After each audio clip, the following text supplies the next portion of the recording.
నిరంజన్ రెడ్డి గారు, సమైక్య రాష్ట్రంలో తెలంగాణలో జరిగిన జీవన విధ్వంసం నుంచి అలాగే వ్యవసాయ విధ్వంసం నుంచి ఆ సంక్షోభం నుంచి గట్టెక్కించాలంటే సాగునీటి విప్లవానికి నాంది పలకడమే ఏకైక మార్గం, ఏకైక లక్ష్యం అనే ఒక ఆలోచనతో, ఒక సంకల్పంతో ఓవైపు కృష్ణా మరోవైపు గోదావరిలో సమృద్ధిగా తెలంగాణ నీటి వాటాను వాడుకునే దిశగా బలమైన అడుగులు 10 ఏళ్ల కాలంలో పడిన పరిస్థితి.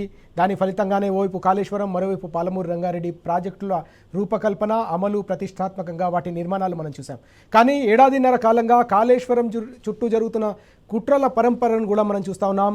తెలంగాణకు జీవన రేఖ, తెలంగాణ రైతుల బతుకు చిత్రాన్ని మార్చిన ఈ భాగ్యరేఖ చుట్టూ జరుగుతున్న కుట్రల కుతంత్రాన్ని ఎట్లా చూడాల్సిన అవసరం కనిపిస్తోంది.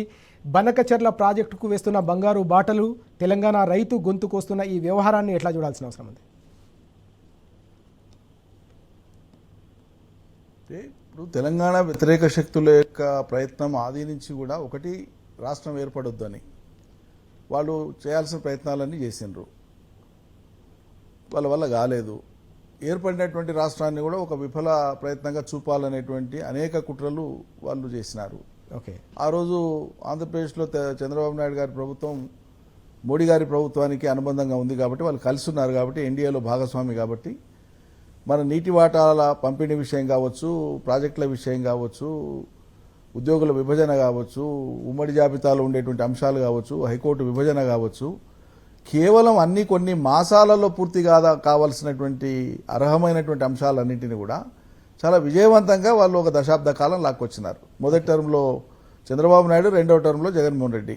అంటే ఆంధ్రప్రదేశ్ ప్రభుత్వం వాళ్లకు, ఆంధ్రప్రదేశ్లో ఉండేటువంటి ఆ రెండు రాజకీయ పార్టీలు వాళ్ళకు ఆయా సందర్భాల్లో కూటమిలో భాగం కాబట్టి ఎన్డీఏకి ఆ విధంగా చేసినారు. ఇప్పుడు సన్నాయి నొక్కులు నొక్కుతున్నారు. అంటే ఒకవైపు తెలంగాణ నమోదు చేసుకున్నటువంటి అద్భుతాలను, విజయాలను చిన్నగా చేసి చూపించే ప్రయత్నం చేయడము, అది కాళేశ్వరం కావచ్చు, మరొకటి కావచ్చు.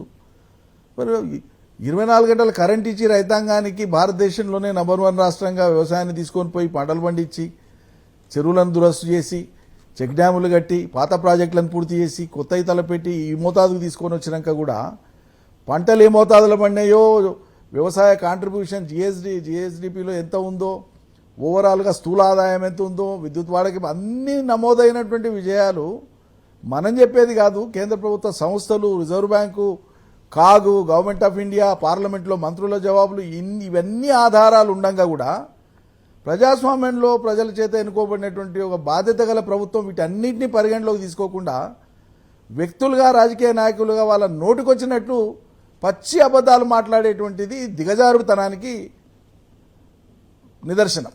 ఓకే, ఇంత దిగజారుతనం ఉంటుందా? అసహ్యం వేస్తుంది అసలు. ఓకే, ఇంకోవైపు ఇప్పుడేంది, అవతలి ప్రాంతానికి మేలు చేయడానికి ఆయన ఏదో ముఖ్యమంత్రి గారు మాట్లాడినట్లు విన్నా ఇందాక. నేను చంద్రబాబు నాయుడుతో కలిసే ఉండదలుచుకుంటానంటే అదే పార్టీలో ఉండాల్సిన అవసరం లేదు. విప్లవ పార్టీల నుంచి చూసినాము, రాజకీయ పార్టీల దాకా అన్నీ చూసినాం. ఒక పార్టీ నుండి ఇంకో పార్టీకి కోవర్టులుగా పనిచేసినటువంటి వాళ్ళ చరిత్ర అంతా కూడా మనకు తెలుసు. కాబట్టి ఆ పార్టీలో ఉంటేనే ఆడలాయాలని కాదు, ఎక్కడున్నా విశ్వాసం ఎవరి వైపు ఉంది, చిత్తశుద్ధి ఎవరి వైపు ఉంది అనేటువంటిది మనకు అర్థమవుతుంది. అది ఆచరణను బట్టి అర్థమవుతుంది తప్ప మాటల్ని బట్టి అర్థం కాదు.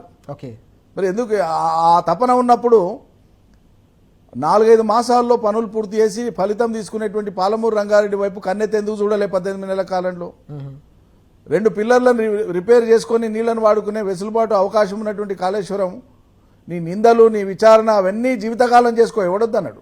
ఓకే, ఆ నీళ్లను ఒడిచిపెట్టుకునేటువంటి మొత్తం సిస్టమ్ తయారు ఉన్నప్పుడు, అన్ని రిజర్వాయర్లు ఉన్నప్పుడు, అన్ని కాలువలు, అన్ని టనల్స్, అన్ని పంప్ హౌస్లు ఉన్నప్పుడు వాటిని వాడుకునేటువంటి తెలివి ఎక్కడ పోయింది?